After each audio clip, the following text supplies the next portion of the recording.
Welcome to Live, Laugh, Talk. I'm your host, James Graham, and what a joy it is to be with you today. You are one amazing audience, and I'm so happy to have the opportunity to be here with you. In this episode, we will begin with a topic entitled, Life Comes at You Fast. Then we will transition to our segment, How Did We Get Here? Followed by our hobbies and special interest section, and then conclude, as always, with our sunflower message. We really do appreciate you, our audience. You're so attentive, and you participate in this podcast. And you know how you're doing that? Well, on Spotify, you've been adding voice memos and comments. You've participated in our poll. We're starting to see more comments than ever, and we appreciate that. Keep it up. Keep the suggestions coming on admin at livelaughtalk.com. And also, we have noticed by the notifications we get from the podcast companies, by the hosting companies, that you are following us. You're following us on Good Pods. You're following us on Apple. You're following us on SoundCloud, Google. We get the reports. You're also following us on Spotify. Yes, that enables you to be notified of new episodes when they're released. And we haven't forgotten that many of you have responded back that you want the newsletter. So we'll be sending those out in emails as well. We'll get you your newsletters. In addition, we want you to remember, and you've done this, to rate us the highest number. We've even got beside those ratings on some podcast platforms like Apple, comments about the show and what you like most, and we need that. We appreciate it. It makes this more interactive. It's not just a one-person show with one person coming up with their own ideas. No, it's a host of people listening, joining in, making suggestions, and giving us the number 25 podcast on Good Pods, and we're hoping to keep rising to the top. And that's thanks to you. The topic that we will begin with today is entitled, Life Comes at You Fast. Life Comes at You Fast is a popular ad campaign started in 2004 by a famous insurance company, which made light of the fact that you may wake up today with your life being in one way, and tomorrow it completely changes. It used many popular people in its ad campaigns, such as Fabio, Hammer, and many others who were able to bring light to the fact that life comes fast. Today, it's a popular meme or GIF on social media. This entire expression highlights the unpredictability and the rapid changes that can occur in one's lifetime. It suggests that circumstances, events, and challenges can arise suddenly, catch a person off guard. This phrase often serves as a reminder to be prepared for the unexpected and to adapt to changes with resilience and flexibility. It's a way of acknowledging the dynamic and sometimes chaotic nature of life. This expression emphasizes the idea that life can shift from one state to another in a short span of time. Now, I've seen this in my own personal life. It seems as though I was 18 years old I was graduating high school. I went to sleep one night and I woke up middle age. That's how quick life seemed to have passed me by. Like a blink of an eye. Life comes at you fast is an expression that underscores the importance of being adaptable and open to change. Because for many of us, it does feel like the blink of an eye. Just as we might be enjoying a moment of stability, an unforeseen event or opportunity can present itself and alter our entire course. Haven't we seen this in our personal life? You may be sitting on high, things going well. Then all of a sudden, everything, just the rug is pulled out from under you. You're at work one day, everything is going great. Next day, the company goes under, and you're now looking for another job. See, this phrase encourages us to be mindful, proactive, willing to navigate the twists and turns that life throws our way, all of us. It serves as a reminder to appreciate the present while also being prepared for whatever may lie ahead. In a broader sense, life comes at you fast reflects the concept that time moves quickly and our experiences and our circumstances can evolve rapidly. So we have to stay attentive. We have to make the most of every moment, as well as the importance of resilience and adaptability in the face of change. Oftentimes, this phrase is used to share wisdom gained from personal experiences or to offer advice to others, encouraging them to stay alert and make informed decisions and embrace both the challenges and opportunities that may come their way. It's a reminder that life is a continuous journey and we must be prepared to handle whatever comes next. And it's important as a reminder to repeat that we have to make the most of every moment. When I was 16 years old, 15 years old, I couldn't wait to be 16. See, in my mind, I was thinking, well, I can drive by myself when I'm 16, and my dad promised a car. So that time from 15 to 16 felt like a decade. It felt like it took forever. And then when I was 16, man, I can't wait to be 18. I graduate high school, and then I'll do this and that. Those 2 years felt like decades too. It felt like it just whipped by. But then what happened? As I mentioned to you, once I turned 18, I went to sleep and I was middle-aged. See, what I didn't do was make the most of every moment. I was rushing life by. And that's the advice that I offer to others. To the younger generation, I say, enjoy your time. Don't rush the years. Don't hope to be something else. Can't wait till this year comes around. Because after you get to a certain age, the years begin to whip by. So enjoy the time you have now. Another layer to the phrase, life comes at you fast, is its resonance with the unpredictable nature of modern life. Now, what do we mean by that? Well, with the rapid pace of technological advancements, global events, and personal circumstances, individuals often find themselves needing to quickly adjust to new realities.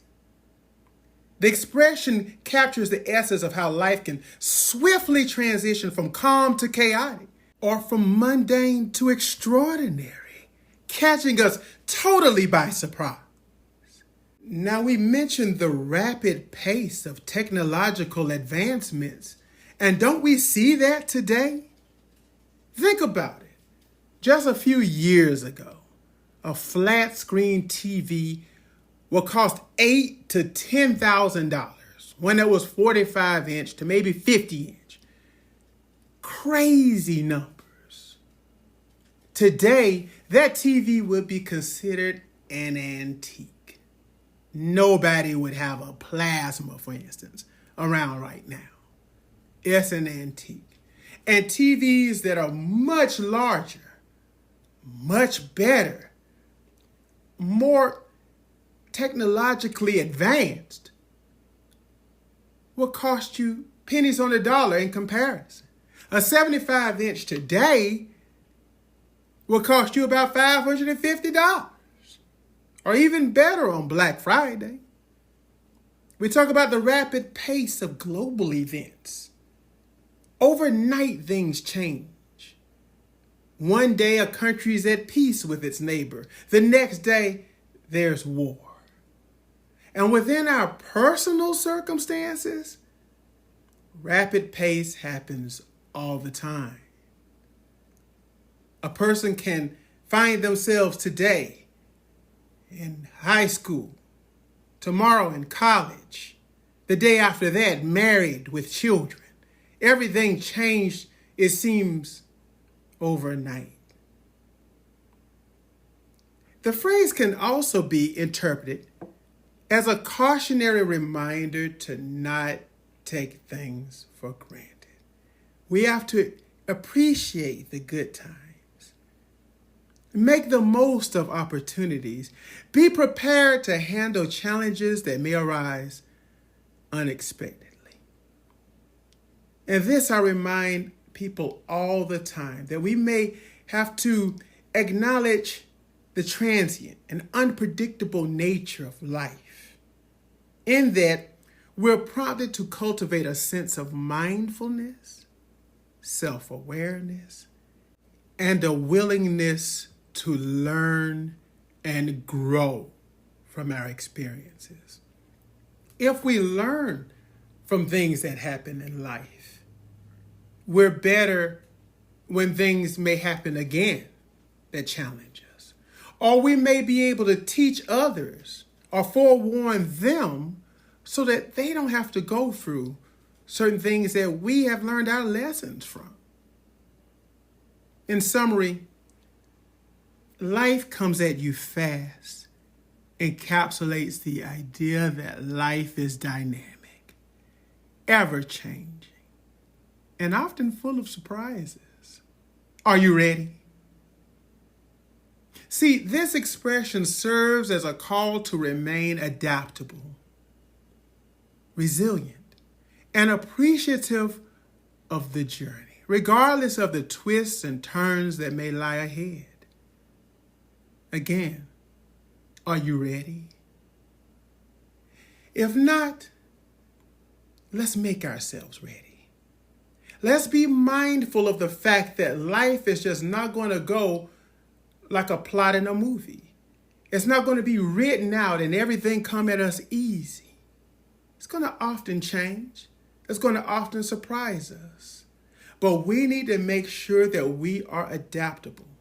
But most of all, we need to make sure that we are appreciative of life's journey, because life comes at us fast.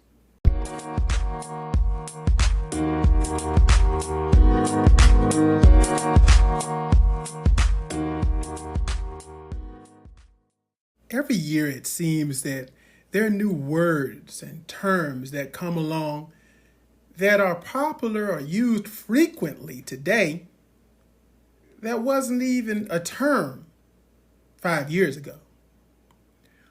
One said word or one said term is a porch pirate.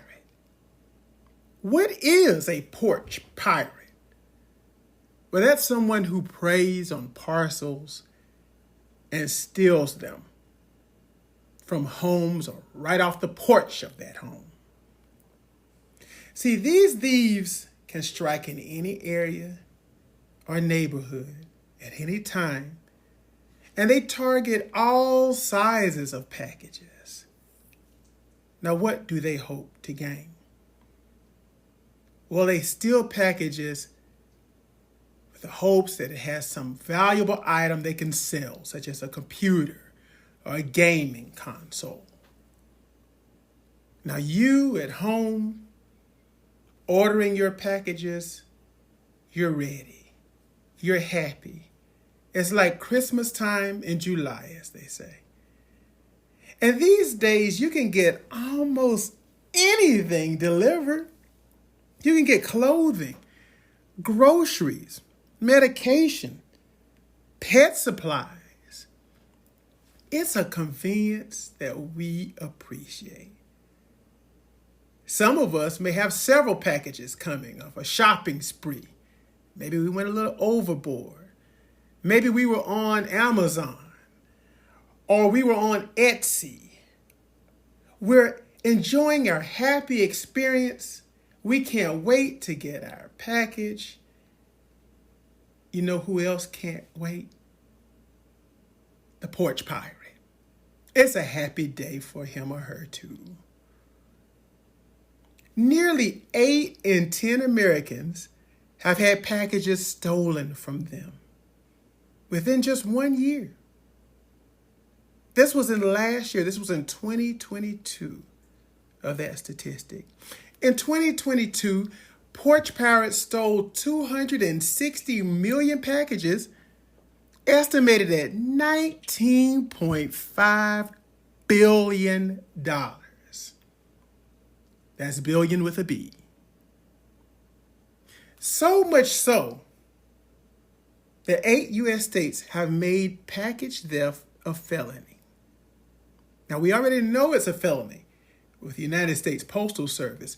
We're talking about porch piracy. Texas, Michigan, Oklahoma, Arkansas, Tennessee, Georgia, New Jersey, and Kentucky have all made package theft a felony. That's how bad it's gotten.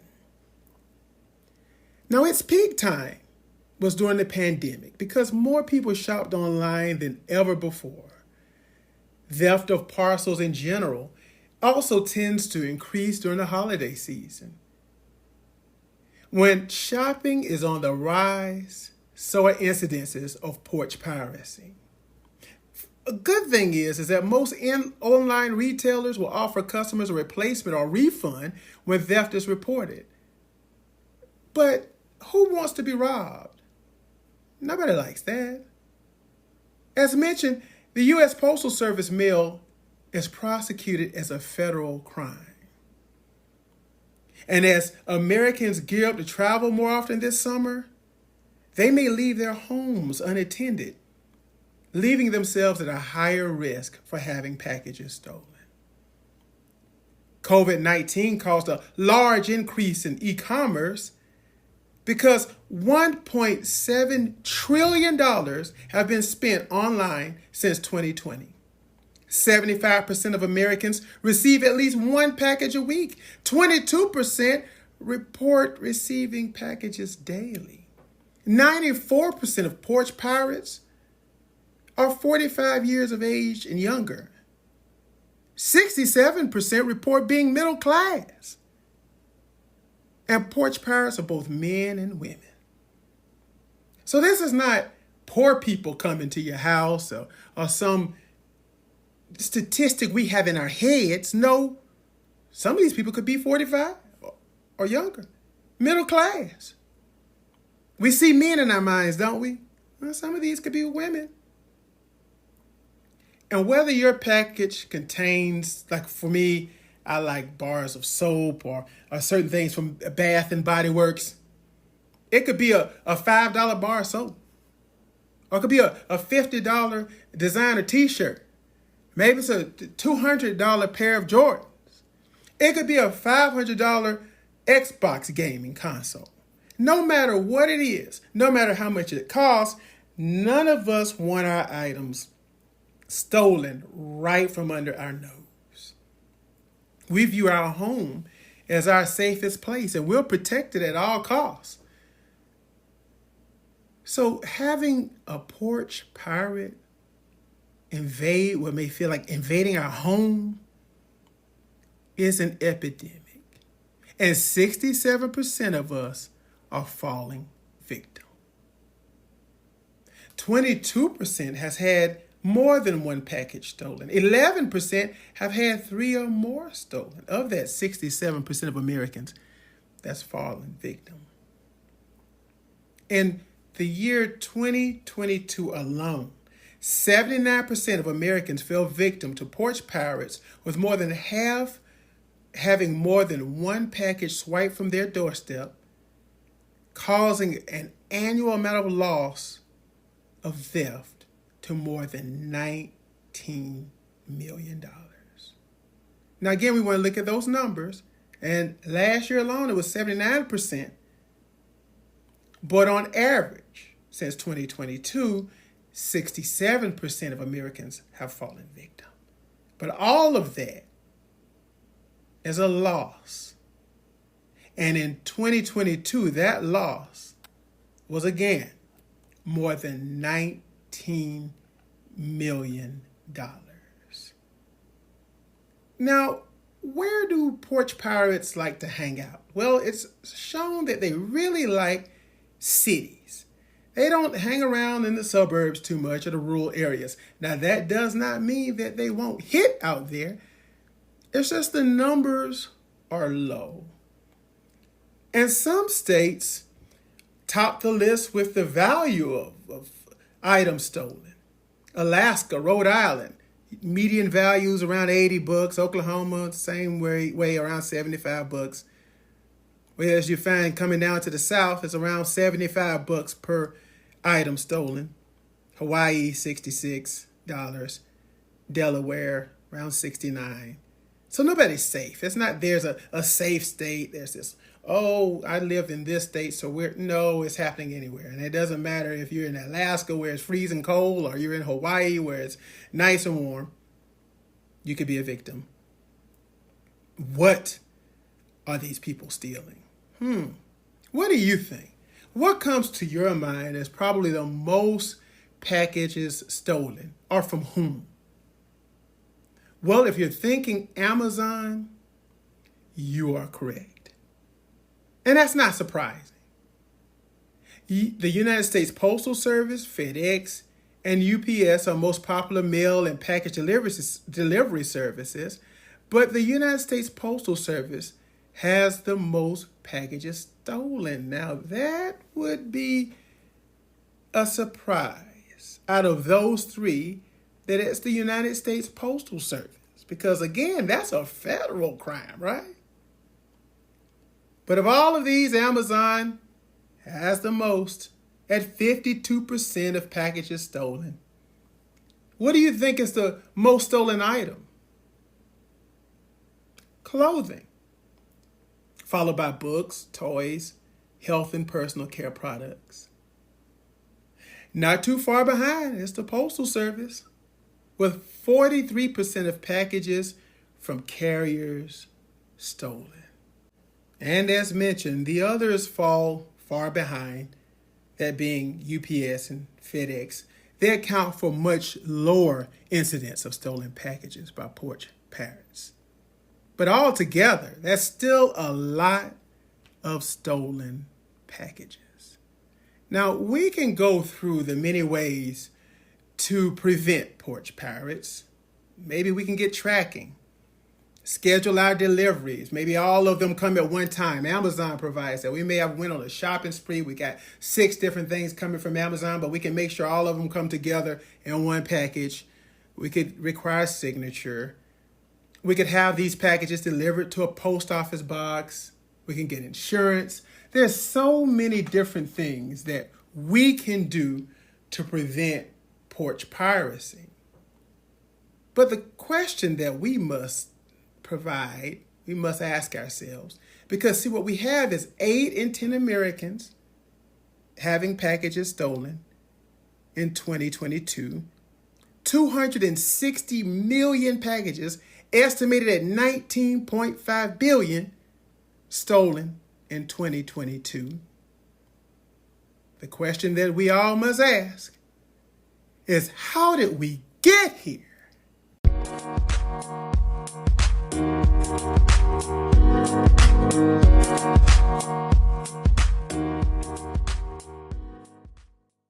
When I was growing up, I remember television shows that highlighted the importance of music collecting. One of such shows was Sanford and Son, in which Fred Sanford had lost a special album to him, and he had one of his buddies dress up to get this album back. And you might remember it. He was supposed to be blind Meligella's son going to get his daddy's record. Well, that was a comical way to let us know how important music is to a collector. It didn't stop there.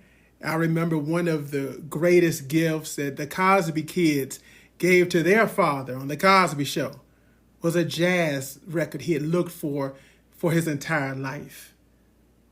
Another show just recently, and Just Like That. In that show, it had one character, Big, with an entire collection that he had dedicated on a private shelf in his condominium. Yes, music collecting is a fascinating hobby that allows you to curate a diverse collection of albums, records, CDs, or maybe even digital tracks from a different genre and era.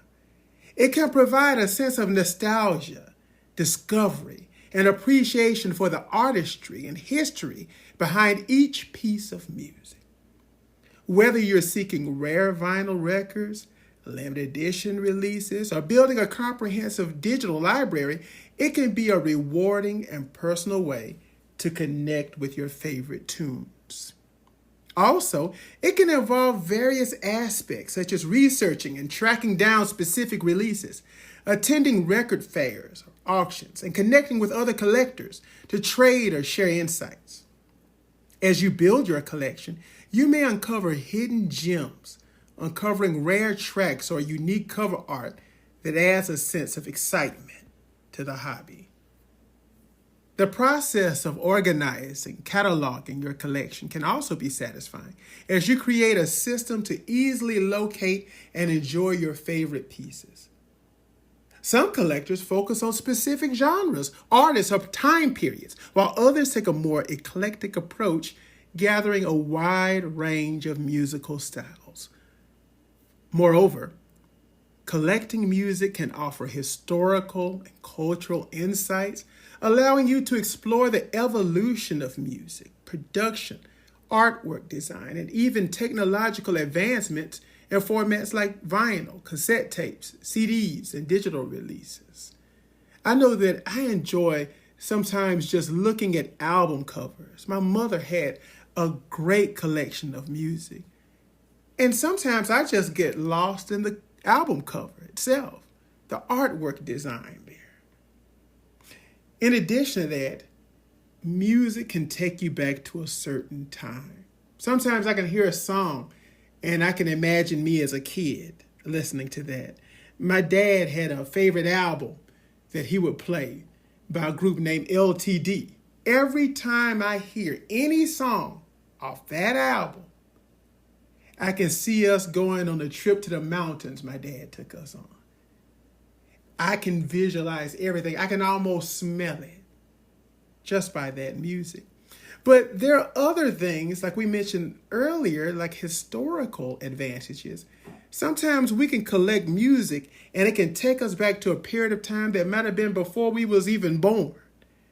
And that music may be able to define an era. I can think about listening to Sam Cooke. A lot of times just going back listening to music like that takes me to a bygone era before I was even born and what individuals were going through at that time. Yes, music collecting is a hobby that encourages learning. It deepens your appreciation for music as an art form as well. Ultimately, It's a journey that lets you create a tangible representation of your musical tastes and interests, and it can be a sense and a source of joy, relaxation, accomplishment in building and cherishing your collection over time. Many people love the thrill of the hunt, whether they're searching for a rare vinyl pressing of a classic album, or tracking down a limited edition release, or exploring the world of bootlegs and unofficial recordings, mixtapes as we'll call them today. The process of finding and acquiring these treasures can be challenging, rewarding, and create, as we mentioned, a sense of accomplishment when you finally add that elusive piece to your collection. And as you delve deeper into music collecting, you'll find yourself immersing in the stories of the artists behind them. And sometimes not just the artists, but the producers and the record companies that were behind each of those albums. Sometimes you read the stories behind it and you're like, wow, this really happened? I enjoyed reading one time of the story behind the Eagles' Hotel California. All that happened in that recording, and before that recording, and then after that recording with them as a group. It's intriguing. All of those backstories give you a particular picture of that recording session, their creative process, their cultural or social context that influence that specific song. And maybe even teaches you why they're not together today, or what broke them up. Or, on the other hand, what kept this group together. All of this adds a layer of depth to your hobby, allows you to appreciate music not only as a sonic experience, but also as a reflection of the times in which it was created.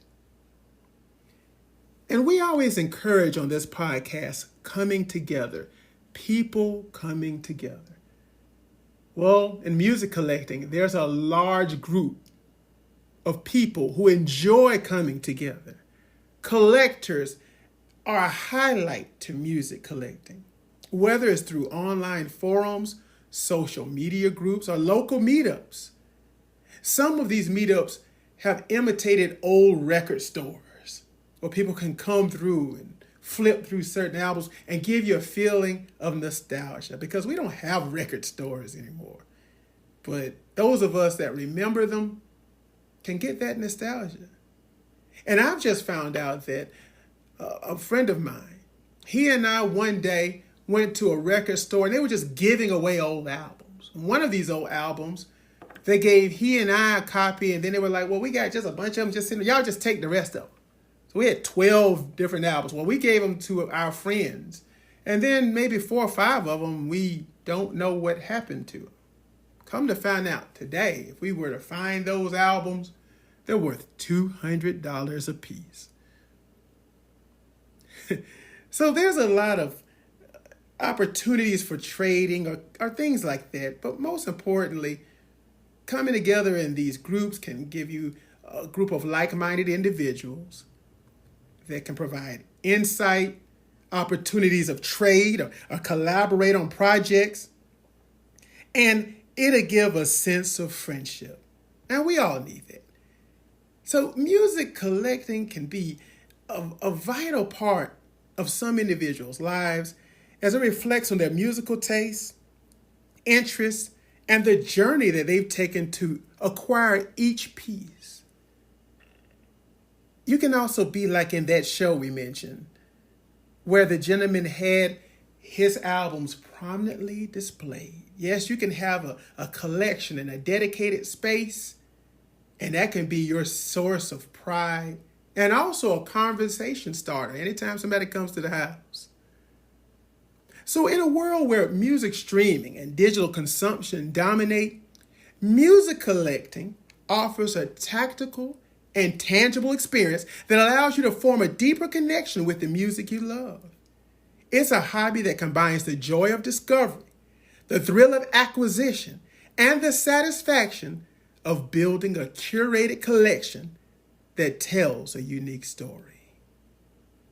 One day, maybe you can share your collection with us, and we can prominently display that on our social media page. We appreciate all of our fans out there, and some of you who dedicate stories like this one, but you also dedicate us pictures that we can't wait to post so that others can see some of these gorgeous ideas you have, as well as these beautiful collections. Our sunflower message is a beautiful song.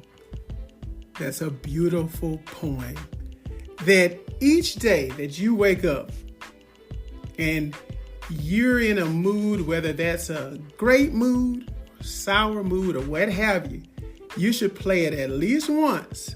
And if you're in that sour mood, it'll brighten your day. And that song is What a Wonderful World by Louis Armstrong. I see trees of green, red roses too. I see them bloom for me and you. And I think to myself, what a wonderful world. I see skies of blue and clouds of white, the bright, blessed day, the dark, sacred night. And I think to myself, what a wonderful world. The colors of the rainbow, so pretty in the sky, are also on the faces of people going by. I see friends shaking hands saying, how do you do? They're really saying, I love you. I hear babies cry. I watch them grow. They'll learn much more than they'll ever know. And I think to myself, what a wonderful world. Yes, I think to myself, what a wonderful world.